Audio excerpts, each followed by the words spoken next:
Le regroupement des étudiants de l'Association médicale du Québec a été créé principalement pour trois raisons. Premièrement, c'est de rassembler, de créer un forum où on peut rassembler les 4 facultés de médecine au Québec, soit à Montréal, Laval, McGill et Sherbrooke. Deuxièmement, d'informer les étudiants par le biais de l'organisation de conférences ou par le biais d'un bulletin. Et finalement, c'est d'être la voix des futurs étudiants en médecine au sein de l'AMQ et de l'AMC, qui sont les associations médicales du Québec et canadiennes. Ce regroupement a pour but d'informer les étudiants sur divers aspects de la santé au Québec, sur des sujets qui ne sont pas forcément couverts dans les aspects académiques. C'est également une façon de les mettre à jour avec ce qui se passe au niveau de l'actualité. Donc, les sujets qu'on a retenus pour cette journée sont, premièrement, les aspects financiers. Et les 2 autres conférences sont une sur l'engagement social et international par des médecins qui sont vraiment reconnus dans leur domaine. Le Dr Vincent Échavé, qui a siégé sur le Conseil de Médecins sans frontières. Dr Régent Thomas, qui est président de la clinique L'Actuelle et président fondateur de Médecins du Monde Canada. Et Dr Amir Kadir, qui a fait énormément d'implications sociales dans sa vie. Et la dernière conférence concerne l'informatisation du système de santé par 2 médecins qui siègent sur le groupe pan-canadien pour la création du dossier de santé électronique. J'ai fait autour de 20 missions dans tous les continents, en Asie, au Kosovo, dans les Balkans, en Amérique latine et beaucoup en Afrique. Ici, on vit dans une réalité qui est la nôtre, d'un pays développé, d'un pays riche, d'un pays qui possède beaucoup. Et quand on va ailleurs, on se rend compte que les 2 tiers de l'humanité, si ce n'est pas plus, à rien. Je pense que ça fait partie de l'éthique médicale d'aller vers l'autre, de l'aider dans sa détresse. Dans le monde médical, sa détresse, c'est la maladie. Et je pense que oui, que ce soit ici ou ailleurs, je pense qu'il faut, c'est la mission d'un médecin.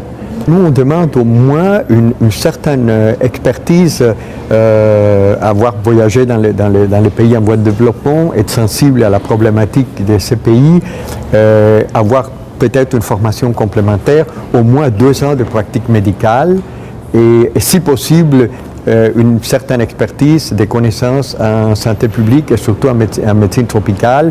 Donc, le plus de bagages qu'on a, le plus qu'on peut servir. Et ça, vous pouvez être sûr que dans l'action humanitaire d'urgence ou internationale, on retombe sur ses pieds. C'est-à-dire la véritable vocation de la profession qui est un art de l'assistance humaine. Une technique de générosité si on veut. Parce qu'on sait très bien qu'une fois dans des conditions, par exemple, d'intervention d'urgence dans des camps de réfugiés, on n'a pas beaucoup de moyens techniques. Donc d'abord, ça aiguise le sens clinique de l'observation et tout ça, et ça nous apprend qu'une bonne partie de notre science repose sur notre capacité à s'ouvrir à l'autre, à établir une relation d'empathie pour comprendre et pour agir. Donc au Québec, on a un grand projet vraiment extraordinaire qui s'en vient. Pour moi, avec plein d'enthousiasme que j'y participe, qui s'appelle le dossier de santé du Québec. Il faut le voir, le dossier santé électronique du Québec.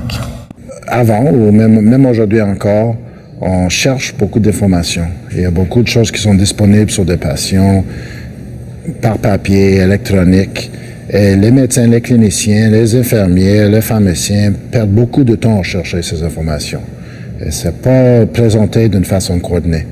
Les dossiers sont électroniques. Ça laisse de voir une image sur vos patients tout de suite, toutes les informations requises dans une place, un portail. Ça veut dire que s'il y a des tests anormaux, vous allez savoir rapidement. S'il y a des examens qui n'étaient pas faits, qui auraient dû être faits, vous allez savoir rapidement. Ça va donner beaucoup de meilleurs soins aux patients. Ça va être beaucoup plus efficace pour les cliniciens. Dans la vie chargée d'un étudiant en médecine, c'est pas toujours évident de rester informé de tout ce qui concerne la pratique médicale et son contexte. Donc, en organisant ces conférences, on répond à un besoin qui est là. Et quand les médecins arrivent en pratique, mais ils ne sont pas toujours très, très bien préparés. Ils ne sont pas toujours très, très conscients des réalités. Ils veulent pratiquer la médecine, puis avec leurs patients, mais le contrat social, c'est plus large que ça. Donc, de les amener à se sensibiliser à ça.